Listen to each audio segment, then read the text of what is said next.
할렐루야. 우리 좌우 앞뒤에 계시는 분들과 함께 평화의 인사를 나누도록 하겠습니다. 주님의 평화가 함께 하시기를. 한 주간의 삶 속에서도 우리 주님 주시는 평안이 여러분들의 삶 가운데 가득하시기를 바랍니다. 제가 이 목사라고 하는 자리에 있다가 보니 보이는 것들이 있습니다. 바로 여러분들의 신앙 상태입니다. 제가 하나님도 아니고 어떻게 여러분들의 그 속속을 다 속속들이 알 수 있겠습니까마는, 그래도 이제 오랜 시간 동안에 성도님들을 대하다 보니까 대략적인 그 신앙의 상태들이 보여요. 때로는 여러분들의 그 신앙이 성장하는 것이 보입니다. 조금씩 성장하는 여러분들의 모습을 볼 때마다 참 흐뭇하기도 합니다. 그러나 대부분의 경우는 그 반대입니다. 신앙의 상태가 좋아 보이지 않고 문제가 있어 보이고 침체가 있어 보입니다. 심지어는 어떤 때는 그 원인이 무엇인지까지 눈에 보일 때도 있어요. 무엇을 보면 그렇게 보일까요? 바로 여러분들이 어떠한 선택을 하는가를 보면 대략 보입니다. 그래서 그럴 때마다 저래서는 안 되는데, 저걸 좀 고쳐야 되는데, 저걸 좀 내려놓아야 되는데, 정작 본인은 자기 신앙에 문제가 없다고, 잘하고 있다고 여기고 괜찮다라고 여기는 것 같지만은, 목회자인 제가 보기에는 안타까울 때가 너무나도 많습니다. 그럼에도 불구하고 거기에 대해서 제가 조언을 할 수 있을까요? 아니요. 쉽사리 조언을 해줄 수도 없어서 그냥 묵묵히 지켜보고 때를 기다리는 경우가 너무나도 많습니다.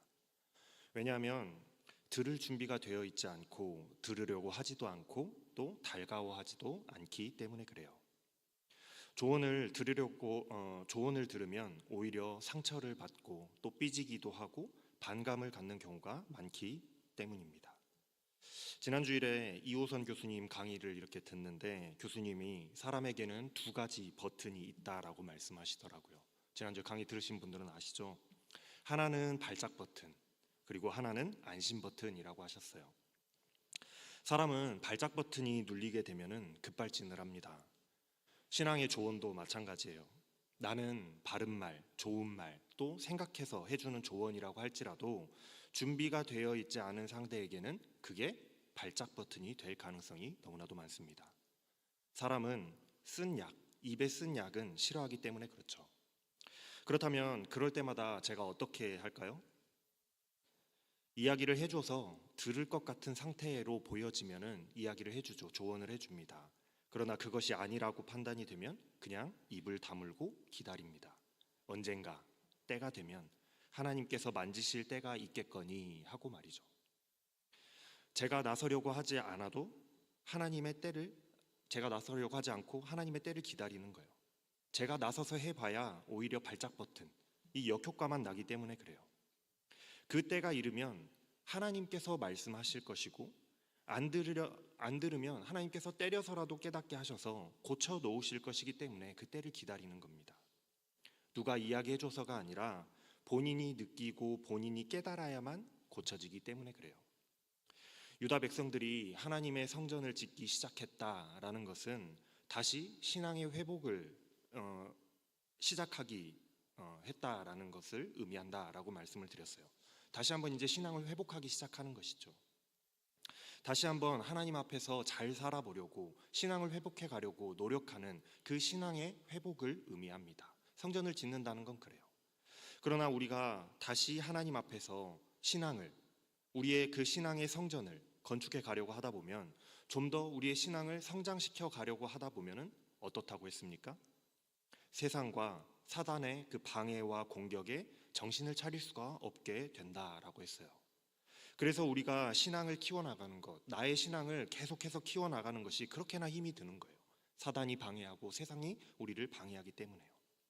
결국 유다 백성들은 그들의 그 방해자들의 방해와 괴롭힘을 견디다 못해서 좀 더 편하고 싶고 편안한 삶을 위해서 다시 하나님의 성전을 건축하는 일, 다시 우리의 신앙을 회복하는 일을 포기하고 손을 놓아버렸죠. 그렇게 16년이라는 시간이 지나갔다라고 말씀을 드렸습니다. 16년이라는 시간 동안에 하나님의 백성들의 신앙이 더 이상 성장을 하지를 못하고 그대로 주저앉아 있었던 거예요. 하나님의 백성은 하나님의 백성인데 성장이 없이 주저앉은 채로 더 이상 신앙을 회복해 가지를 못하고 그렇게 허송세월을 보낸 것이 무려 16년이라고요. 당시의 지도자였던 스룹바벨 이 총독이 백성들을 독려해보지 않았을까요? 우리 하나님 성전 지어야 된다, 우리의 신앙을 회복해야 된다 독려하지 않았을까요? 제사장이었던 여호수아가 조언하지 않았을까요? 너희들 그렇게 해서는 안 된다, 주저앉아서는 안 된다, 우리가 신앙을 회복하자, 하나님의 성전을 짓자 조언하지 않았을까요? 했을 겁니다. 그러나 백성들은 아직은 때가 아닌가 보다, 이건 안 되는 일이다, 상황을 보니 반대가 너무 심하지 않은가, 아직 하나님의 때가 안 되었기 때문에 일이 순조롭게 진행이 되지 않는 것이 분명하다, 갖가지 이유를 대면서 조언을 듣지 않았을 겁니다. 그렇다면 하나님께서 왜 그 오랜 기간 동안에 16년이라는 그 긴 기간 동안에 백성들을 그대로 내버려 두셨을까요? 백성들이 듣지를 않고 깨닫지를 못하는 그런 때였기에 그저 하나님은 때가 차기를 기다리셨던 것입니다. 그래서 때가 찼어요. 자, 이제 때가 찼습니다. 하나님께서 이제 학개라는 선지자를 보내셔서 스룹바벨과 여호수아 제사장과 또 백성들에게 말씀을 선포하십니다. 하나님께서 백성들을 꾸짖으시고 가르치시고 책망하셨다라는 말씀이 시작되는 거예요. 뭐라고 책망하고 계십니까? 2절 말씀에 이 백성이 말하기를 여호와의 전을 건축할 시기가 이르지 아니하였다라고 말한다. 하나님께서 이렇게 책망하시는 거예요. 지금 백성들은 세상 사는 것이 바빴습니다. 세상과 방해하는 그 사람들과 어떻게든 조율하고 타협하여서 잘 살아보려고, 그 땅에 잘 정착하고 열심히 살아보려고 그렇게 살아가는데 바빴어요. 그래서 아직은 성전을, 우리의 신앙을 회복할 때가 아닌가 보다라고 핑계를 댔고 그렇게 긴 시간을 신앙의 성장이라고 하는 것을 외면한 채 살아왔어요. 어떻게 포기했느냐? 4절 말씀입니다. 이 성전이 황폐하였거늘 너희가 이때에 판벽한 집에 거주하는 것이 옳으냐? 오늘 말씀의 제목이 무엇인가요? 판벽한 집을 사랑하는가? 여러분, 오늘 이 그 질문을 여러분들 스스로에게 한번 자문해 보시기를 바랍니다. 판벽한 집이라는 말은 판자로 지어진 집이라는 의미입니다. 우리가 상상할 때에 판자로 지어진 집이라고 하면 판자로 그냥 대충 지어진 아주 가난한 판자촌에 있는 그런 집을 상상할지를 모르겠습니다. 그러나 고대 이스라엘의 주거 문화는 우리랑은 좀 반대였어요. 그 당시 대부분의 집들은 흙벽돌로 집을 짓고 석회 반죽을 발라서 집 벽을 마감하는 그런 형태의 집들이었습니다. 그런데 그런 집에 나무 판자로 내벽과 외벽에 마감을 한다라는 것은 부자가 아니고서는 할 수 없는 건축 마감 방법이었어요. 요즘으로 생각해 보면 벽돌을 쌓고 시멘트를 발라서 그 위에다가 이제 벽지만 딱 발라서 사는 것이 일반적인 건축인데 거기에 고급 원목 또는 뭐 대리석 같은 걸로 인테리어를 한다라고 하면 부잣집이겠잖아요. 예를 들어서 솔로몬의 성전을 건축할 때에도 백향목으로 된 판자를 가지고 성전 내부를 마감했다라고 기록하고 있으니 판벽한 집이라는 것은 사실은 굉장히 부유함의 상징이라고 할 수 있을 겁니다. 그렇게 이해할 수 있을 거예요. 당시에 부유함과 또 삶의 안락함을 의미하는 상징성을 가지고 있는 것이 판벽한 집인 겁니다. 요즘으로 말하면 강남에 집을 샀다, 강남의 아파트 한 채를 꿈꾸며 살아가는 그런 것을 의미하는 겁니다. 그런데 하나님께서 지금 그런 판벽한 집을 사랑하는 안락한 삶을 추구하고 있는 강남의 아파트를 꿈꾸면서 그것을 막 향해서 달려가고 있는 유다 백성들의 신앙의 상태를 꼬집으시는 거예요. 왜냐하면 너희가 여호와의 성전은 이렇게 그냥 황폐한 채로 짓다 말고 16년이라는 긴 시간 동안에 그냥 내팽개쳐 뒀으면서 너희는 부유한 집, 나무 판자로 장식이 되어 있는 그런 집에 거주하는 것이 맞냐라고 물으시는 거예요.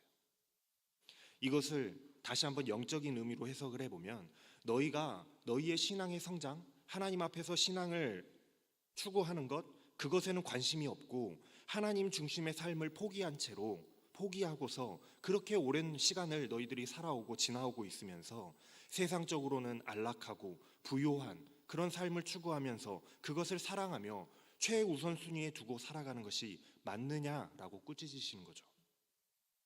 여러분, 무엇이 우선일까요? 하나님이 이 꾸짖으시는 말씀이 우리 보고 너희 행복하고 안락한 삶을 살지 말아라, 강남의 아파트는 너희들 꿈도 꾸지 말아라 하는 그런 말씀을 하시는 것이 아닙니다. 단지 우리가 신앙을 추구하기보다, 하나님을 사랑하는 그 신앙을 추구하기보다 신앙은 뒷전이고 나의 안락한 삶을 우선하는 그 백성들의 영적인 상태, 그 신앙의 상태가 잘못되었다라는 것을 꼬집으시는 거예요. 꾸짖으시는 겁니다. 우리는 하나님의 이 꾸짖으심에서 한 가지 핵심 질문을 발견할 수가 있어요. 하나님은 이런 질문을 우리에게 하시는 것과 같습니다. 너희들 신앙이 먼저냐? 너희들의 삶이 먼저냐? 이 양자택일의 문제에 관해서 질문하시는 거예요. 너무나도 중요한 신앙의 핵심 질문입니다. 판벽한 집을 사랑하는가? 하는 이 질문은 곧 내가 신앙과 안락한 나의 삶, 이 둘 사이에서 내가 무엇을 추구하면서 무엇을 더욱더 사랑하면서 살아가고 있는가를 돌아보게 하는 질문인 겁니다. 여러분들은 지금 신앙과 나의 삶이라고 하는 이 둘 중에서 무엇을 더 추구하면서 살아가고 계시나요? 지금부터 이 질문에 대해서 여러분들이 생각해 보시면서 들으시길 바랍니다. 이 질문이 왜 우리의 신앙의 핵심 질문인가 하면은 우리의 신앙의 상태를 살펴볼 수 있는 질문이기 때문에 그래요. 나는 하나님을 사랑하는가? 나는 신앙을 최우선으로 하고 있는가? 아니면 나의 삶을, 나를 사랑하면서 살아가고 있는가의 질문이기도 하기 때문인 것입니다.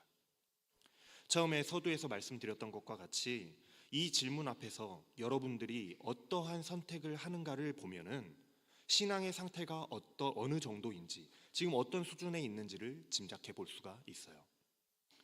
많은 신앙인들이 신앙인이지만 구원받은 하나님의 백성들이지만 판벽한 집을 사랑합니다. 세상을 사랑한다는 거예요. 제가 고등부를 담당했을 때에 그런 학생들이 많이 있었습니다. 아마도 지금도 크게 다르지 않을 거라고 생각해요.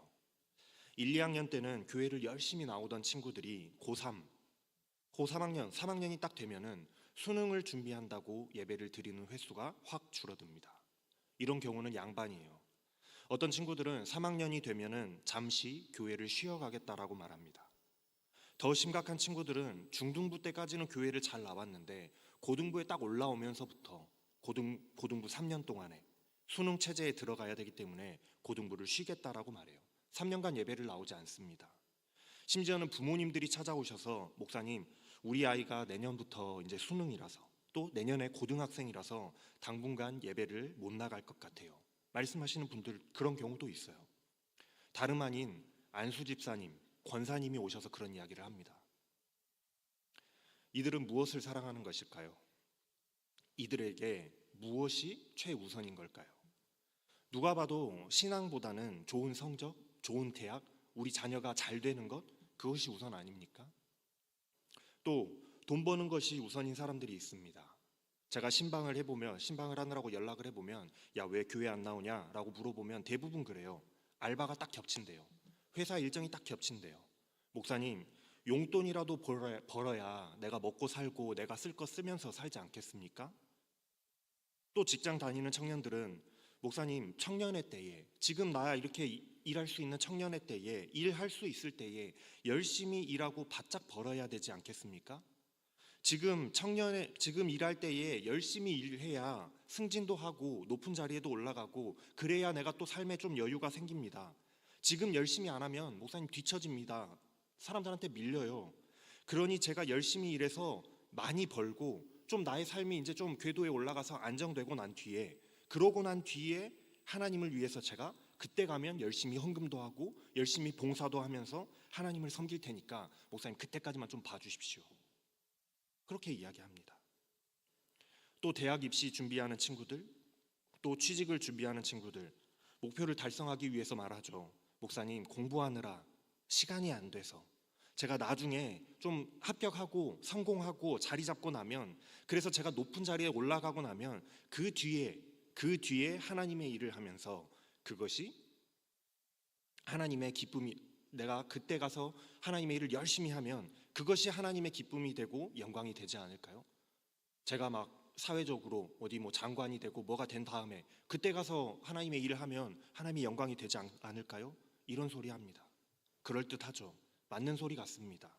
일단 내가 잘 되고 나의 삶이 안정이 돼야 하나님을 섬길 수 있는 그런 여유도 생길 것 같아요. 그럴 여유도 생겨요. 이들은 무엇을 사랑하는 것일까요? 하나님의 성전을 사랑하는 것일까요? 판벽한 집을 사랑하는 것일까요? 이들에게 우선은 무엇일까요? 나의 안락한 삶과 하나님을 사랑하는, 하나님을 따르는, 하나님을 섬기는 그 신앙 중에서 무엇을 우선하는 것처럼 보이시나요? 마치 유다 백성들이 그랬던 것처럼 지금은 때가 아닌 것 같다.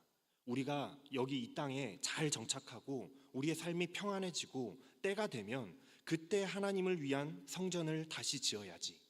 핑계를 대는 유다 백성들과 별반 다르지 않습니다. 나중에 하나님을 위해서 더 크게 쓰임 받기 위해서 지금은 잠깐 내가 성장해야 되고 내가 벌어야 되고 모아야 되는 거쳐야 되는 과정이라고 포장하고 타협해 보지만은 사실 그거 아니잖아요. 냉정하게 이들이 지금 무엇을 우선으로 여기고 있는 것처럼 보이시나요? 신앙보다도 항상 나의 평안한 삶과 나의 안락한 미래가 우선이 되는 그런 선택을 하고 있음이 명확하게 드러나는 겁니다. 그런데도 저는 여기에 대해서 아무런 조언도 하지를 못해요. 그래, 그렇지. 사는 게 참 바쁘지. 그래, 돈도 벌어야지. 그래, 직장도 잡아야지. 학교도 가야지. 그래서 그래도 가끔은 예배 나와서 얼굴 보면 좋겠다. 딱 이 정도만 이야기합니다. 더 이상 이야기할 수가 없어요. 그래. 야, 근데 그거 아니야. 너 지금 신앙의 상태가 틀려 먹었어. 삶이 우선이 아니라 신앙이 우선이 돼야지 라고 조언을 하면 듣겠습니까? 안 듣는 거예요. 목사님은 아무것도 모른다고. 요즘 세상이 얼마나 힘들고 치열한지, 경쟁이 얼마나 치열한데 지금 바짝 벌고 지금 바짝 높은 자리로 올라가지 않으면 도태될 것이라고. 그러면 예배고 뭐고 나올 시간도 없어진다고. 아무것도 모르니 목사님은 저런 소리나 하고 있다라고 그러지 않겠습니까? 물론 우리의 삶은 중요합니다. 우리의 평안한 삶이 중요하지 않은 것이 아니죠. 좋은 학교에 가는 것, 많이 버는 것, 높은 지위에 올라가는 것, 또 좋은 집에 사는 것, 너무너무나도 중요한 일이죠. 우리도 강남에 있는 아파트 살아봐야죠. 그래서 우리는 늘 혼란스럽고 고민하게 되는 겁니다.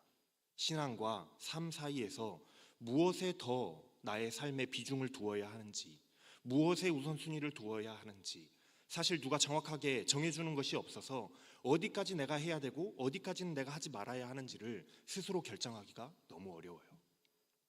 그래서 무엇이 문제인지를 눈에 보이지만은 조언해 줄 수 없어서 묵묵히 그냥 바라만 보고 있는 것입니다. 그러나 이제 때가 됐어요. 오늘 하나님의 말씀이 우리에게 들려집니다. 이건 제가 여러분들한테 조언하는 것이 아니라 하나님께서 우리에게 하시는 말씀이에요. 그러니까 목사님 때문에 상처를 받았네 어쨌네 그런 이야기 하지 마시기 바랍니다. 오늘 말씀에 그렇게 기록이 돼 있어요. 오늘 정확히 알려드리겠습니다. 하나님께서 이 문제에 대해서 우리에게 뭐라고 말씀하시는지 말이에요. 5절 말씀은 우리 5절 말씀을 함께 읽어볼까요? 시작. 그러므로 이제 만군의 여호와가 이같이 말하노니 너희의 행위를 살필지니라. 하나님께서 말씀하십니다. 너희의 행위를 살펴라. 너희의 살아온 지난 날을 곰곰이 한번 되짚어 보아라. 너희의 안락한 삶을 위하여 정말로 최선을 다하며 노력했지. 심지어 너희의 신앙의 성전을 쌓는 일조차도, 너희의 신앙을 세워가는 일조차도 내팽겨쳐 둘 정도로 너희의 삶을 위해서 최선을 다했잖아. 그게 지금 맞다고 생각하느냐? 라고 꾸짖고 계시는 거예요. 여러분들 지금 그게 맞다고 생각하십니까? 하나님께서는 그거 아니다, 틀렸다라고 말씀하고 계세요. 너희의 행위를 살피라, 이 말씀은 곧 신앙이 우선이다라는 하나님의 정답을 공개해 주시는 겁니다. 하나님께서는 오늘 말씀을 통해서 분명하게 말씀하십니다. 세상 그 무엇보다도 신앙이 우선이 되어야 된다라고요. 그리고 뒤이어서 신앙이 우선이 되어야 하는 이유에 대해서도 하나님께서 말씀해 주세요. 6절 말씀부터 보면은 너희가 많이 뿌릴지라도 수확이 적으며 먹을지라도 배부르지 못하고 마실지라도 흡족하지 못하며 입어도 따뜻하지 못하며 일꾼이 싹쓸 받아도 그것을 구멍 뚫린 전대에 넣음이 되느니라. 너희가 신앙을 우선하지 않고 신앙의 성장을 위해서 열심을 내야 되는데 그렇게 하지 않고 너희의 안락한 삶을 위하여 열심히 수고하여 보아도 거둬들이는 것이 적고 좋은 음식을 먹어도 배부르지가 않고 마실 것을 마셔도 갈증이 해소되지 않고 열심히 일해도 풍요로워지 않았던 너희들의 그 지난 날을 한번 되짚어봐라. 돌아봐라. 너희가 너희의 판벽한 집을 사랑하여서 안락한 삶을 추구하느라고 너희들이 최선을 다해서 그렇게 노력해 보아도 결국 거기서 거기 아니더냐? 왜 그랬던 것 같으냐? 왜 그런 일이 일어나는 것 같더냐? 한번 생각해 보라는 거예요.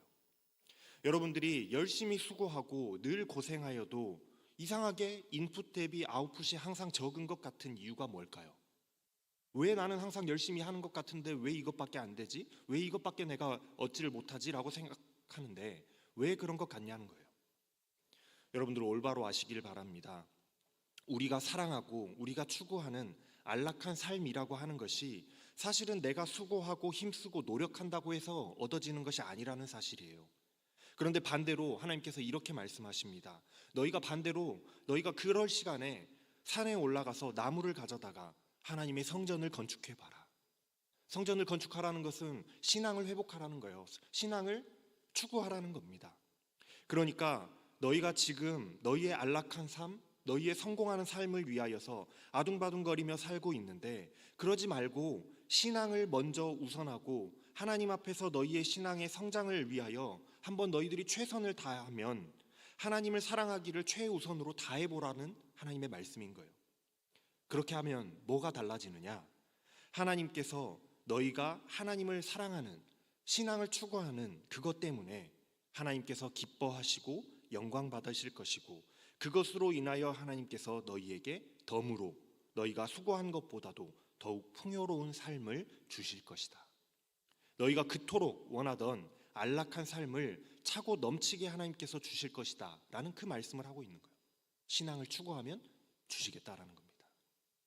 즉 우리가 추구하면서 최고로 사랑하고 있는 나의 행복하고 나의 안락한 미래 그런 것을 내가 노력하고 수고하여서 얻을 수 있는 것이 아니요 세상 모든 만물의 주인이신 하나님을 내가 최고로 사랑하면 자연스럽게 하나님께서 그런 것들은 덤으로 주어지는 것임을 안다면 그것을 깨닫는다면 너희가 너희들의 삶을 추구하기보다 신앙을 우선하였을 것인데 너희가 무엇이 우선인지를 지금 모르고 있구나 라고 말씀하시는 것입니다. 여기에는 하나의 진리가 전제되어 있어요. 하나님은 세상 모든 만물의 주인이시다라는 진리예요. 그러니 우리가 만물의 주인 되시는 하나님만 잘 섬겨도 하나님께서 우리가 먹고 사는 문제, 우리의 안락한 삶, 그런 우리의 삶의 행복 정도는 채워주시고도 남으실 텐데 그런데 우리는 너무나도 바보 같아서 하나님을 우선하기보다 우리의 신앙의 성전을 쌓아가는 일보다도 지금 내 눈앞에 있는 안락한 삶을 위하여서 판벽한 집을 만들기 위하여서 그것을 위하여 열심을 내느라고 하나님의 성전을 쌓는 일을 우리의 신앙을 세워가는 일을 내팽개쳐 두고 있으니 소홀히 하고 있으니 이것이 얼마나 바보 같습니까? 무엇이 우선이요? 무엇이 더 중요한 것이요? 우리의 평안한 삶과 우리의 판벽한 집이 어디로부터 오는 것인지를 깨닫지 못하기 때문에 이런 실수가 반복되는 것입니다. 그래서 하나님께서 알려주시는 거예요. 그래서 지혜의 왕 솔로몬이 전도서 1장 2절 말씀에서 이렇게 자신의 깨달음을 이야기하고 있는 거예요. 헛되고 헛되며 헛되고 헛되니 모든 것이 헛되도다. 예전에 제가 이 전도서의 말씀을 가지고 설교한 적이 있습니다. 그때에 이 설교를 들었던 한 청년이 몇 주간을 끙끙 앓더니 교회를 떠났어요. 자기가 더 많이 벌고 더 높은 곳으로 올라가기 위해서 밤낮 없이 회사에서 열심히 일을 하는데 더 많이 벌고 더 지금 내가 열심히 일해서 더 많이 벌고 나중에 높은 자리에 올라가고 나면 그때 가서 내가 좀 안정되고 나면 선교도 열심히 하고 또 많은 헌금도 할 계획을 가지고 있었는데, 그런데 목사님 그런 설교를 제가 들었습니다. 그래서 지금 잠시 잠깐 내가 바쁜 것뿐인데 그걸 이해 못 해주는 것 같고, 내가 일하는 것, 내가 노력하는 것, 내 하고 있는 이 모든 것들이 헛되다는 그 말씀을 들으니 내 삶이 부정당하는 것 같았습니다. 여러분, 솔로몬의 깨달음은 진짜 세상 모든 만사가 헛되다는 허무주의를 이야기하는 것이 아닙니다. 여러분들의 수고가 헛되다라는 허무주의를 이야기하는 것이 아니에요. 누구나 그러하듯이 사람의 힘과 노력으로 많은 것을 얻어보려고 열심히 노력하는데, 솔로몬이 진리를 깨닫고 보니 하나님 없는 삶의 그 모든 것들이 사실은 헛된 노력이었다라는 것을 깨닫게 되었다라는 그 말씀의 진리의 말씀을 자기의 깨달음을 알려주는 것이거든요. 즉 내가 열심히 일하고 열심히 노력하는 이유가 나의 삶의 성공이 아니라 하나님이 우선이 되지 않으면 참 모든 것이 헛된 것이었을 뿐이다라는 것을 깨달은 이 지혜로운 사람의 깨달음인 것입니다. 그러니 무슨 말이겠어요? 신앙이 우선이 되어야 된다라는 말씀인 거예요. 하나님을 사랑하는 것이 우선이 되어야 된다라는 것입니다. 우리의 안락한 삶 중요합니다. 완벽한 집을 사랑하는 것, 추구하는 것 잘못되지 않았습니다. 그러나 그러한 것들을 추구하는 것이 하나님을 사랑하는 신앙을 추구하는 것에 앞서서는 안 된다라는 말씀인 거예요. 하나님을 사랑하는 신앙이 빠져 있다라고 한다면 헛된 것이 되어버리고 마는 것입니다. 왜냐하면 우리의 안락한 삶과 우리의 평안한 삶은 결국 하나님께로부터 나오는 것이요, 하나님께서 우리에게 주시는 선물과도 같은 것이기 때문에 그래요. 그러니 우리가 신앙을 먼저 추구하고 하나님과 화목하게 되면 우리의 이 땅에서의 평안함과 안락함은 자연스럽게 따라오게 되는 것입니다. 하나님께서 우리에게 자연스럽게 주시는 선물과도 같은 것들이에요. 그러니 여러분들 이제부터는 잘 선택하시기 바랍니다. 무엇이 더 우선인지, 내가 뭘 먼저 해야 하는지 이제는 여러분들 알려드렸으니, 하나님께서 정확히 신앙이 먼저다라고 말씀하여 주셨으니 더 이상 그 문제를 가지고 여러분들 고민하지 마시고 씨름하지 마시기 바랍니다. 물론 인간적인 생각과 계산으로는 당장 내 눈앞에 닥쳐 있는 문제들을 외면하기가 쉽지 않습니다. 신앙이 우선이라는 것을 알면서도 신앙을 선택하기가 쉽지가 않아요. 그러나 그럼에도 불구하고 눈 딱 감고 신앙을 먼저 선택해 보십시오. 세상 모든 것이 하나님께로부터 나온다는 사실을 굳게 믿으시고 우리가 신앙을 세워가는 것, 나의 신앙을 발전시켜 나가는 것, 성장시켜 나가는 것, 하나님께서 우리에게 성전을 지으라 명령하신 그 성전을 지어가는 것, 그것을 최우선으로 선택하고 결단하게 되면은 하나님께서 그 결단을 보시고 그 결단으로 인하여 기뻐하실 것입니다. 또한 나의 그 결단으로 인하여 하나님께서 영광 받으신다고 말씀하고 계세요. 그리고 우리에게 나의 노력과 수고로는 얻을 수 없었던 참 평안과 은혜를 넘치도록 부어주실 것입니다. 사랑하는 여러분, 세상의 안락함을 추구하는 것이 먼저가 아닙니다. 내가 안정되고 난 뒤에야 하나님을 섬기는 것이 아니에요. 내가 수고하고 애쓴다고 그 것들, 안락한 것들, 완벽한 집을 얻어지는 것들이 아닙니다. 하나님을 사랑함으로 신앙을 추구하는 것이 먼저가 돼야 되는 거예요. 그러니 여러분, 여러분들의 행위를 살피시기 바랍니다. 돌아보시길 바래요.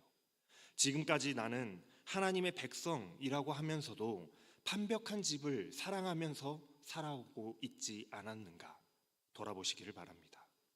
혹시 나의 신앙의 재단, 나의 믿음의 재단이 다 무너져 있었는데도, 나의 신앙의 성전이 무너진 채로 황폐해져 있었는데도 신앙을 먼저 쌓아 올리고 재건하기보다는, 그것을 우선하기보다는 나의 안락한 삶, 나의 완벽한 집을 사랑하여서 세상을 향해서 달려가고 있지 않았는지 나의 행위를 먼저 살펴보시기를 바랍니다.